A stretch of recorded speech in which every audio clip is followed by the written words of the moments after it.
is California Edition. I'm Brad Pomerantz. I'm glad you're with us today. Our guest is Michelle Steele. She is the Vice Chair of California State Board of Equalization. I must tell you, she is California's highest ranking Republican woman, and there's so many firsts that you are, but let's just move on and talk about the 9 million people that you represent in our great state of California. For our viewers, what's the basis of your job? What do you do exactly? Well, we collect taxes. That's simple. So I don't want people say that I'm a tax collector. Usually I give them money back. We did that for security deposit, tax that we gave them over $100 million so far. So I'm very happy to report that. But I think the more, if I may say, the more important part of your job, at least to the everyday taxpayer, is you act as a judge and an arbiter when there's a complaint. So explain that. Every month, it's mandatory by the law that we have to have a hearing every month. So when you have a problem with the franchise tax board, and you have a problem with your property taxes, and you have a problem with any sales taxes, then you come to us. Then we are the one actually decide that who's right and who's wrong. And I know that the BOE, all four of you on the BOE, will hold seminars to assist taxpayers with filing. There's also earned income tax credits that may be available. So you're working to be really taxpayer advocates. Right, exactly. As opposed to tax collectors. That's right, because I don't want them to get into trouble. Fair enough, fair enough. I do want to talk to you about a couple of taxes that passed recently through the legislature. You are required to collect them, but that being said, I know that you have some concerns about them, and you're not alone. Right. One of them is a fire tax. Could you back up a bit and explain what that tax is? Fire tax is, in state responsibility areas. So there's like a rural area that they might have fire, like wildfires that they might have. Those people actually, they're already paying taxes. So, they are, if we start collecting, actually we are, because they are BOE. I cannot say we because I'm very much against it, but BOE is going to send out the letter from August till December. And as soon as you get a letter, you have to pay these taxes. And let me just... It's $150, and then that bill was passed. Yeah, let me just be clear. It is a tax. It's called a fire prevention fee, and it is for those individuals that live in what's known as rural areas. So it doesn't apply to all Californians. I believe it applies... It applies to only 827,000 people. And we have 37 million people in our state. So it's about 1/37 of the state. There's been an issue about whether the tax was passed in a constitutional manner. As we know, in order to pass a tax or a fee in our state, pursuant to Prop 26 and other items, you need to have a 2/3 vote. Yes, you're right. These did not pass, or at least the fire tax did not pass. It was passed by a majority vote. So talk me through it. Was there a violation? Yes, there is a violation. In your mind? No, it's not just my mind, because first of all, Prop 13, they are very clearly stated that you cannot charge any more fees or taxes under anything about the fire fee. So that's illegal to begin with. And second, tax and fees are totally different matters. Taxes is general tax that it benefits everybody. Fee means that when you pay, you get direct benefit. But this one is different because fire tax, I call tax, they call so-called fee. This fire taxes, like for under my district, those 6 counties, like Imperial County has only 17 homes are affected. Very small. But guess what? When Cal Fire, when they go out and create the programs, whatever they do, this is not going to fire department or firefighters directly. This is only for the fire prevention. It's kind of like let people know, guess what? These people, when Cal Fire is going to set up some programs, it's going to go out to not those 17 homes, but it's going to go out to the whole county. And that's the key of the argument, because what Prop 26 says is for any tax or fee that benefits the public broadly, you need a 2/3 vote. And so what you're saying is, if it was a fee that benefited those 17 homes in Imperial County, then maybe Prop 26 wouldn't apply. That's right. But you're saying, just so I understand it and our viewers, that the money isn't going just for those homeowners specifically to prevent fires, but into a general fund. Is that accurate? Exactly. And it goes out to whole county. That's the problem. Now, as I understand it, I may be wrong, maybe you remember, there was a challenge brought to the fire tax upon passage. And what the court said is, we can't hear it yet because it hasn't gone into place. When you start collecting it and when people get the bill, then we can sue them. So that's exactly what Howard Jarvis Tax Association is working on and right so now. As we speak today, there hasn't been a lawsuit filed. No. But I would presume that a lawsuit will be filed and then it could be heard on the merits. Exactly. But there is actually, the bill came out on the floor by two good Republican Assembly members, Kevin Jeffries one could argue. and Paul Cook. And Kevin Jeffries, and they came out, guess what?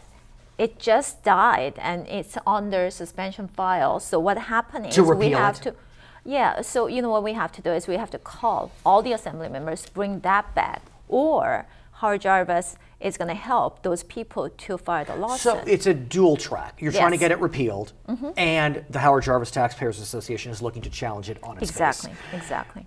The challenge, though, is let's say that the tax is held unconstitutional. Then we have a greater deficit because we have less money than what would have been collected through the tax. What the tax will collect? How much? About $85 million. So, but you know what? Actually, it's not short because of that $16 billion deficit that we did fiscal mismanagement. I always say we because I was raised in Asia, but you know what? It's not me. But California government itself is doing it. So those people suppose that government suppose cover those areas and those houses because they are collecting taxes. But that's not what they are doing it. So that's the reason that they try to raise taxes instead of what they used to spend from their general fund.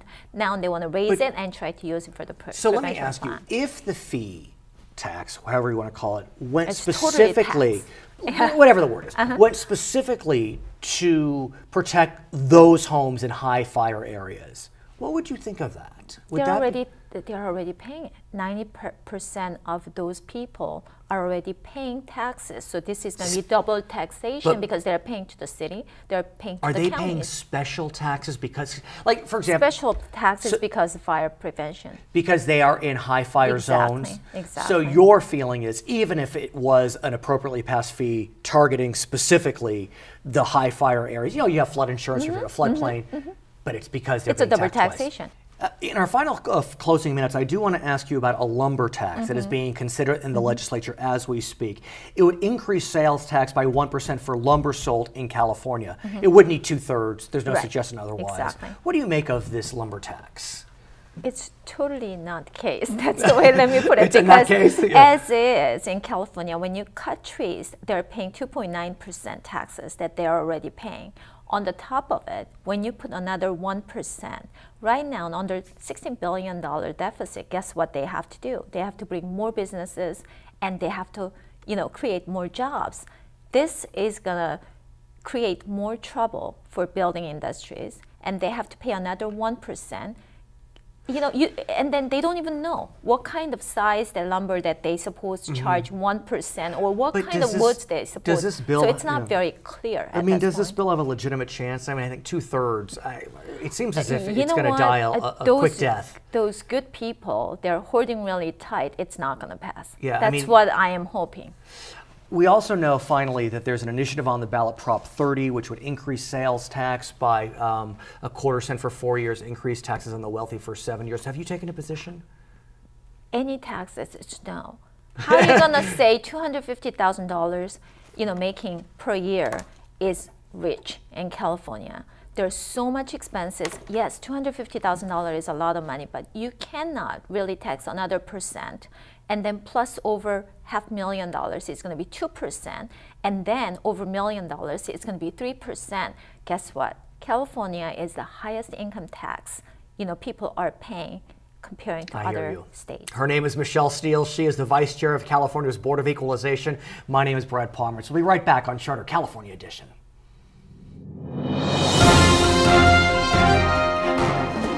California's Board of Equalization was created by amendment to the California Constitution in what year? 1879, 1899, 1918, or 1934? California's Board of Equalization was created by amendment to its Constitution in 1879. It's Charter's California edition. I'm Brad Pomerantz. Our guest today is Gary DeLong. He's a member of the Long Beach City Council, also a candidate for the United States Congress. And sir, I want to talk to you about an issue that is impacting city, state, and our nation as well. As you know, recently, 3 cities in our great state of California filed for bankruptcy. Not small cities. Cities like San Bernardino, cities like Stockton, a smaller city like Mammoth Lakes. What do you see? What do you make of this recent wave of bankruptcies? Well, first of all, let me just tell you that Long Beach will not be number 4. I would presume that, and I want to talk to you about why that is the case. But why don't you continue, sir? We are fiscally healthy. We're going to do well in the future. We're going to balance our budget every year. We're making systemic changes.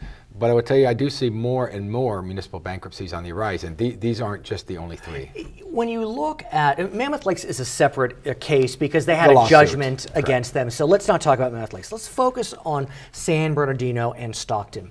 Both of those communities suffered tremendously under the weight of the recession. Both of them faced huge, and still face huge foreclosure crises. Both of them faced huge drops in sales tax, in property tax. That's one side of the ledger. That's the revenue side. That's the other. That's one side. There is also an argument that these bankruptcies were brought on by generous pension packages. What do you see? Or employee packages, I should say. Sure. Well, let me just say both of those things are correct. Right? Because what happened is when San Bernardino, in this case, was booming and revenues were growing, then they rewarded the employee base with bigger pensions, higher salaries, et cetera. And then what happened is when the economy dove and all of a sudden revenues started declining, they had all these financial commitments out there that they had made to the employees that they can no longer meet. I guess what I want to get at, though, is that in the wake of these bankruptcies, you've seen a lot of, I'll call it bashing of the public employee unions. It's the public employee unions' fault because they extracted generous employee packages, generous pension packages. Is it fair to lay, let's call it the majority of the blame, at the seat of the public employee unions? Well, first of all, let me just say, I don't see it as their fault if they had a much better negotiating team than the city did. Fair enough. Right? I mean, you know, if I sign a bad deal, well, shame on me, not the fact that they're a better negotiator Well than stated. I am. So I certainly don't think it was their fault. Now, if they could be criticized of anything, and let's go to the city of Long Beach. Please. Our police officers, our firefighters, they came to the table. They were mid-contract, they came to the table, they voluntarily worked with the city, and they reduced benefits. I mean, I understand that for this coming fiscal year, there have been pension concessions made by the safety unions, Correct. which will save the city about $6 million. I think it's even a little bit more than Okay, that, but it's fair very, enough. very successful negotiations. Again, they came to the table and they didn't have to. Now, let's look at the other unions. Many of them have done the same thing, city attorneys, city auditors, et cetera. Right.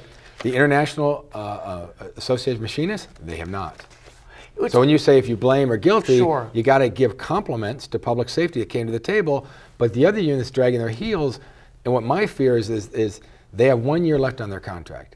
If they can't come to the table and meet in the middle on this thing, then I can't tell you what's going to happen to them, but it's going to be ugly. Because if necessary, the mayor said he's going to put an item on the ballot. And I will tell you, if the people of Long Beach vote on pension reform, it will be a much worse deal for that set of employees than anything negotiated at the table with city management. It's funny you mentioned that because, as we know, recently there were 2 cities that had pension reform Yes. on their ballots. Yes. San Diego and San Jose, fairly moderate cities. And Liberal for San Jose, candidly. some would argue. Yes. And yet pension reform passed overwhelmingly. 69%. And fairly, I'll call it draconian measures. I mean, Yes. measures Very substantial. That some would argue aren't even constitutional.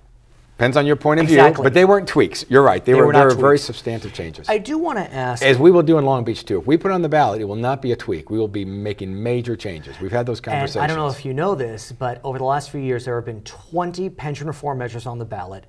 18 have passed. The only 2 that didn't pass were out of San Francisco. There you have it. Exactly. I do want to talk to you about the economies, though.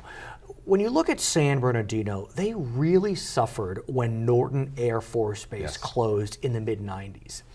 Long Beach had been reliant upon our military complex. Navy.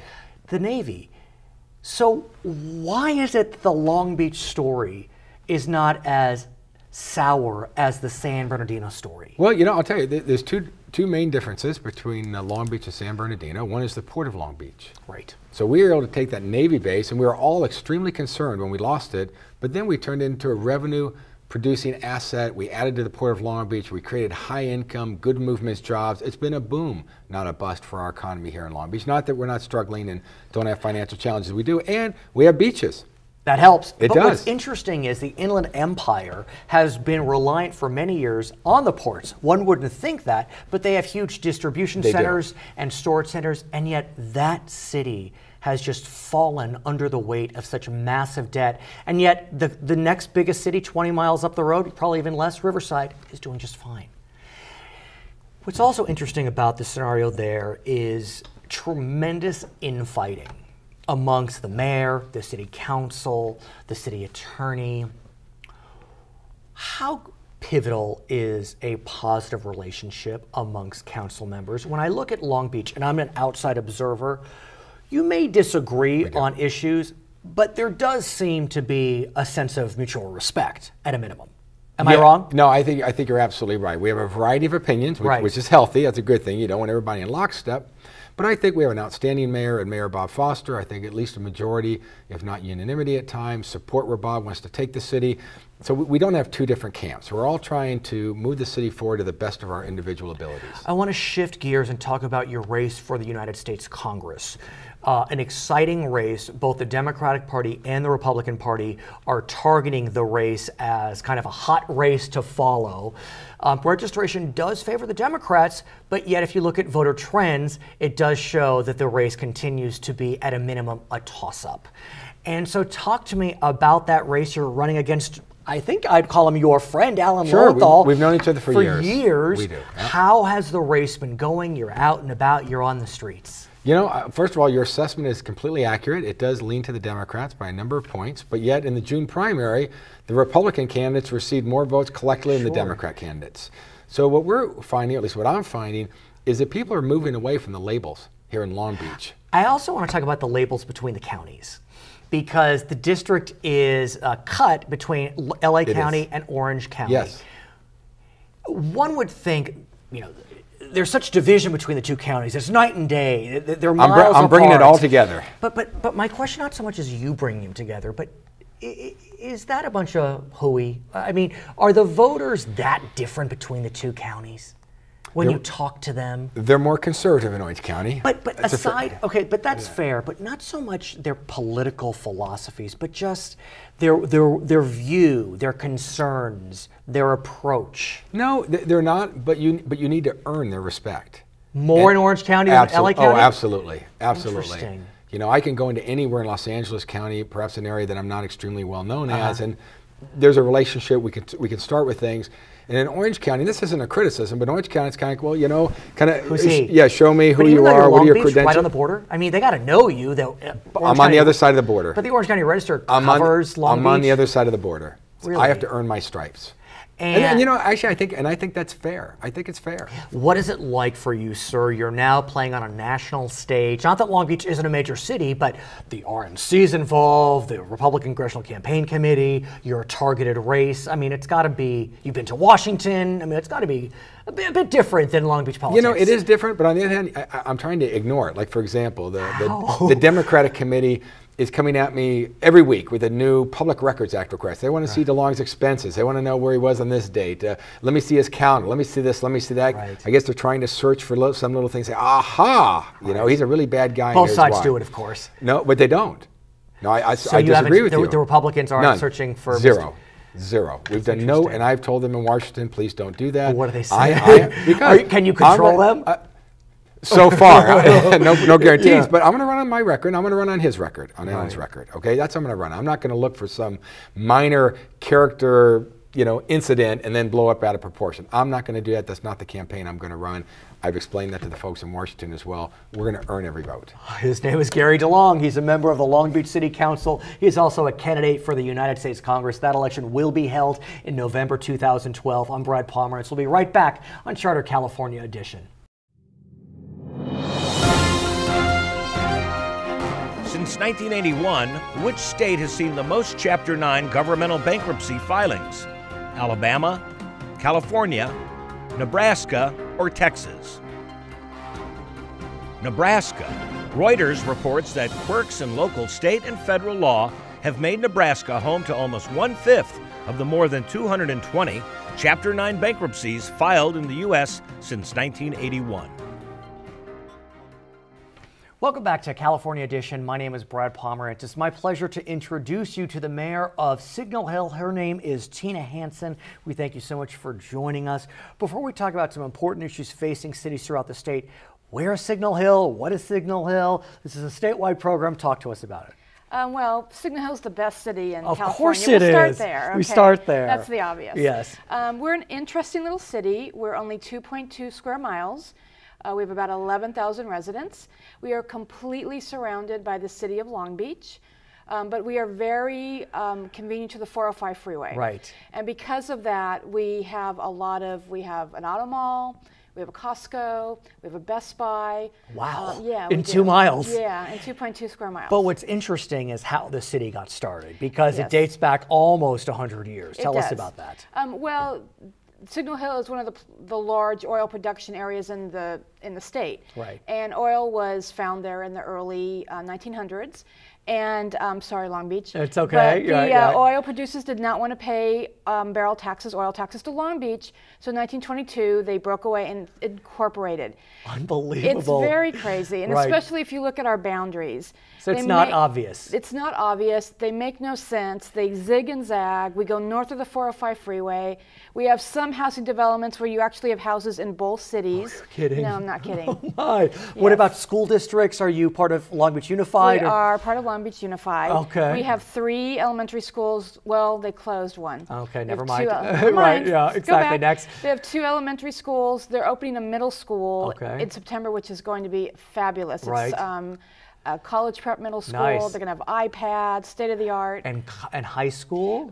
We don't have one. They are building one at Hill and Redondo, and we are making a big push to have Signal Hill included within the geographical pool for it. So where do your students go to high school? Are they all Wilson. going? All 2.2 miles is off to Right. Wilson, which is a pretty good school. It is. So that works out nicely. It is. Okay, I want to talk to you about challenges facing cities throughout the state. Okay. As you know, I've spoken with many council members about this. As you know, and mayors, we have seen 3 municipal bankruptcies Right. in California recently. Right. Mammoth Lakes, a smaller city, but that dealt with a judgment. We're lawyers. That dealt with a Right. civil judgment. They couldn't handle the civil judgment.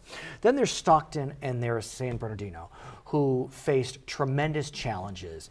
And the mayor of San Bernardino, Patrick Morris, has said on the record, part of the reason why his city spiraled into bankruptcy was the loss of redevelopment. Right. Did Signal Hill have redevelopment agencies? We did. Okay, so tell me what's your view of the demise of redevelopment and the notion that its elimination is causing these fiscal crises in various California cities? I think that it was an absolute travesty. Those are fighting words. They are. And words I've heard before. Yes. I think that it was unconscionable of Sacramento to do that. As much as I, love our legislators, they know how we feel about this. We felt betrayed. We felt absolutely betrayed by this. And what's so interesting about the elimination is, with term limits, so many of those legislators grew up on city councils. That's right. And were mayors like yourself. That's right. And yet, I think it's fair to say that with a Democratic governor wanting to eliminate redevelopment and Democratic majorities, Right. If you would have asked me, I would never dream a Democratic governor would eliminate redevelopment. Right. It's a program that feels very Democratic. It may Right. help Republican developers, Right. but it feels very Democratic, and yet the fiscal crisis in Sacramento was so dramatic. Right. They wanted money. They needed the money. So what is a city like Signal Hill doing to try to lure development? I mean, like you said, you're an island around Long Beach. Right. You're competitive, I'm sure, Right. trying to attract business. Right. I don't know that we'll be able to lure. Well, let me go back. Most of our deals, in the past, we don't structure deals like other cities do. We don't normally do sales tax sharing. I understand. But what we can't do in Signal Hill, and what's going to just stop development on these large parcels, is we're not going to be able to do cleanup anymore. And that's what's needed at Signal Hill. When you mean cleanup, meaning Contamination from the right. oil fields, right. So we have this beautiful parcel, up on Spring Street, across from our Home Depot. We have 2 Home Depots, by the way. Two? Two. In 2.2 square miles? Yes, we do. Okay. Yes, but we won't be able to clean that up. So that'll just sit there, you know, and there's no developer that's going to be able to do No that by Superfund themselves. money? Or... No, it's not to that point. So I think that we're just in a holding pattern at this time. But let me ask you this. Earlier this year, I know that there were some legislators that were looking to create some type of compromise that would bring some form of redevelopment back. The initial compromise was struck down by the California Supreme Court. That's another conversation. But then we saw the deficit balloon. Right. And so all talk at bringing back, revitalizing redevelopment went away. Right. And not only that, but we saw this terrible piece of legislation which basically gives the Department of Finance the right to come in and take property and sales tax if they don't think you're acting fast enough, if they don't think that you're, you know, giving the assets over you should be giving over. And as you know, I think it was Glendale, Pasadena, they sued to try to prevent that, and they lost. Right. And so the song keeps on being sung, and the animosity between cities and the state continues. Yes, it's strong. So we also know that some of the challenges facing San Bernardino, facing Stockton, dealt with pensions and employee compensation. Correct. How has Signal Hill faced what some would argue are increasing costs to employees because of benefit plans? Well, a very long time ago, and my city manager always reminds me that it was my idea. Of course. And I don't remember that it was my idea, but I believe him. But many years ago, when I saw that PERS was talking about, you know, we're going to increase the rates and our under return, and I actually suggested that we start a PERS reserve fund. And we did that many years ago. And the thing about Signal Hill is when we've had good years, we haven't spent all of our money. We've put it into reserve funds. We put it into PERS reserve. We put it into economic uncertainties reserve. We put it away for a rainy day. And that's why we still have a balanced budget. And that's why we still have an economic uncertainties fund. And so as, you know, PERS went crazy. Rainy day fund. Yes. As PERS, which we needed being so sales tax dependent, we drew it down to, you know, almost $1 million, but now we're back up to 4. But we had this reserve. And the other thing we did was we made a really hard choice. We told our employees, we can't give you a COLA, we can't— Cost of living increase. Right. We cannot give you your step increases, and you're going to have to start paying into your pension and into your retiree medical benefits. Part of the negotiation with the public service. And we went to impasse. With our police department and with our general employees. So you have a council meeting where they're there telling you, you know, how you're impacting them. And I said, you know, I work for a governmental agency too. And my son asked me, Mommy, do you get paid less every year?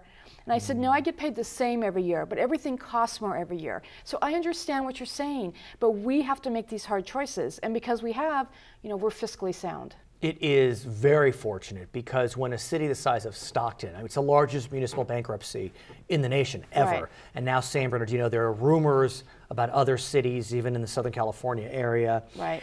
You mentioned sales tax and the importance of sales tax. Right. And how is sales tax generated? People shop locally. Correct. And so talk to me about how many cities do this, but how you're pushing this notion of shop local. Well, Ellen Ward, one of my fellow council members, you know, is very passionate about this. We're starting a program with our Chamber of Commerce to, you know, put together information. But, you know, it doesn't matter. It doesn't have to be Signal Hill. It can be any city. Any citizen can support their city by going to their city and spending their money in their city and bringing revenue into their city, bringing sales tax into their city. Everyone says, what can I do? That's what you can do. It's that simple. It's that simple. You know, if I need to go to Target, sometimes it's easier to go to a different one, but I'm not giving the sales tax to my city, so I go to Signal Hill. Costco, I go to Signal Hill. You make those choices. You stay local in your city. You give them back your sales tax money. And it's interesting because my gut tells me that many residents, many citizens don't realize that sales tax does flow partially to the municipality. Right. Yes, a good portion goes to the state, right, but the county and the city also takes in a significant portion of that sales tax, and that's how many cities really, that's their budget. 70% of our budget is sales tax. Yes. I mean, that's a huge number. Tina, I want to thank you so much for joining us. You're Her welcome. name is Tina Hansen. She is the mayor of Signal Hill. She's the mother to twins. She's a deputy district attorney. I don't know how she does it all, but I thank you for being here. You're welcome. My name is Brad Palmer. Thank you so much for watching Charter California Edition.